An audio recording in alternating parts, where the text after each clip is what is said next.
پاکستان کی ریاست اور اس کے دینی مدارس دونوں کا دعویٰ ایک ہی معاشرے کی تعمیر کا ہے، لیکن ان کے راستے دہائیوں سے جدا ہیں۔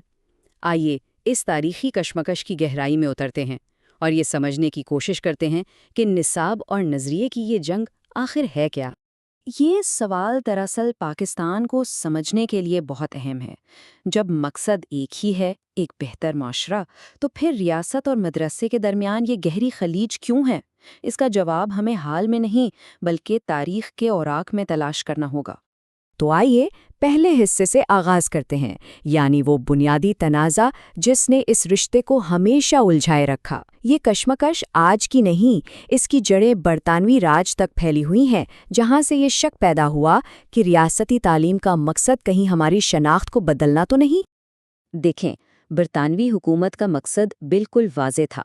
ایک ایسی نسل تیار کی جائے جو رنگ و نسل میں ہندوستانی ہو مگر سوچ اور فکر میں انگریز۔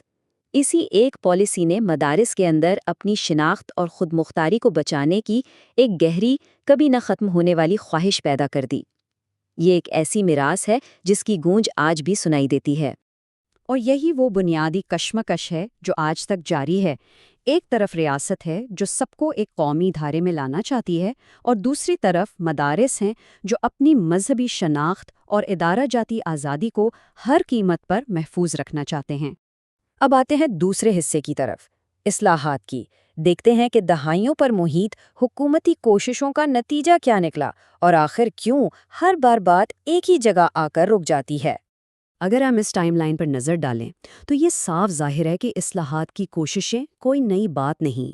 1959 سے لے کر 2009 تک ہر دور میں ہر حکومت نے مدارس کو بدلنے کی کوشش کی، لیکن ہر کوشش کا نتیجہ ایک ہی نکلا: مدارس کی طرف سے گہرا عدم اعتماد اور مزاحمت۔ حکومت کا موقف یہ رہا ہے کہ یہ اصلاحات قومی ترقی اور سلامتی کے لیے ناگزیر ہیں۔ ان کا کہنا ہے کہ مدارس کے طلباء کو جدید دور کے تقاضوں سے ہم آہنگ کر کے ہی ملک آگے بڑھ سکتا ہے۔ تو پھر تیسرے حصے میں یہ سوال اٹھتا ہے کہ اگر حکومت کے مقاصد اتنے ہی نیک تھے تو مدارس نے ہمیشہ ان اصلاحات کو شک کی نگاہ سے کیوں دیکھا؟ آخر اس عدم اعتماد کی وجہ کیا تھی؟ اس موازنے سے دونوں فریقوں کے درمیان موجود بنیادی فرق واضح ہو جاتا ہے۔ جو چیز حکومت کے لیے جدیدیت ہے، وہ مدارس کے لیے مغربیت کا خطرہ ہے۔ جسے حکومت قومی یکجہتی کہتی ہے، اسے مدارس اپنی شناخت پر حملہ سمجھتے ہیں۔ یہ جملہ اس گہرے عدم اعتماد کی مکمل عکاسی کرتا ہے جو ہر مذاکرات کی میز پر موجود ہوتا ہے۔ ان کا سب سے بڑا شبہ یہ ہے کہ حکومت کا ہر قدم اسلامی اداروں پر کنٹرول حاصل کرنے کی ایک مغربی سازش ہے۔ اب ہم تاریخ کے ایک ایسے موڑ پر آتے ہیں جس نے ریاست اور مدارس کے تعلقات کو ہمیشہ کے لیے بدل دیا، یعنی جنرل ضیاء الحق کا دور۔ اس دور کو تعلیمی اصلاحات کا دور کہنا شاید درست نہ ہو۔ یہ دراصل ایک جیو پولیٹیکل حکمت عملی تھی جس میں مدارس کو تعلیم کے مراکز کے بجائے ایک خاص نظریاتی مقصد کے لیے استعمال کیا گیا۔ ریاست نے اپنے مقاصد کے لیے مدارس پر فنڈز کی بارش کر دی اور انہیں ایسی سیاسی طاقت بخشی جس کا پہلے تصور بھی نہیں کیا جا سکتا تھا۔ یہ ایک ایسی سرپرستی تھی جس نے مدارس کا کردار ہی بدل کر رکھ دیا، اور اس پالیسی کے نتائج بہت دور رس اور پیچیدہ نکلے۔ مدارس کی تعداد تو بڑھی، لیکن ان کا بنیادی مقصد یعنی خالص دینی تعلیم کہیں پس منظر میں چلا گیا، اور معاشرے میں نظریاتی تقسیم پہلے سے کہیں زیادہ گہری ہو گئی۔ اس پیچیدہ تاریخ کو سمجھنے کے بعد اب سب سے بڑا سوال یہ اٹھتا ہے کہ آگے کا راستہ کیا ہے؟ کیا اس دلدل سے نکلنے کا کوئی امکان ہے؟ یہ سوال ہمیں مجبور کرتا ہے کہ ماضی کی غلطیوں پر رونے کے بجائے اپنی توجہ ممکنہ حل تلاش کرنے پر مرکوز کریں کہ آخر مدارس جدید معاشرے کے لیے مؤثر رہنما کیسے پیدا کر سکتے ہیں۔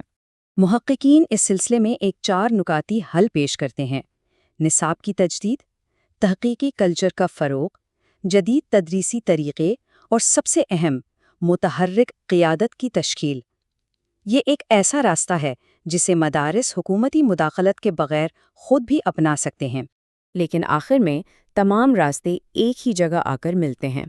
جب تک حکومت اور مدارس کے درمیان اعتماد کی یہ ٹوٹی ہوئی دیوار دوبارہ تعمیر نہیں ہوتی، کوئی بھی اصلاح، کوئی بھی نصاب، کوئی بھی پالیسی کامیاب نہیں ہو سکتی۔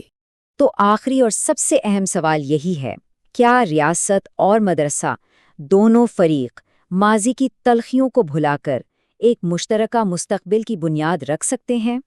ایک ایسا مستقبل جہاں تعلیم، دین اور دنیا دونوں کے تقاضے پورے کرے۔ اسی ایک سوال کے جواب پر پاکستان کے لاکھوں طلباء کا مستقبل منحصر ہے۔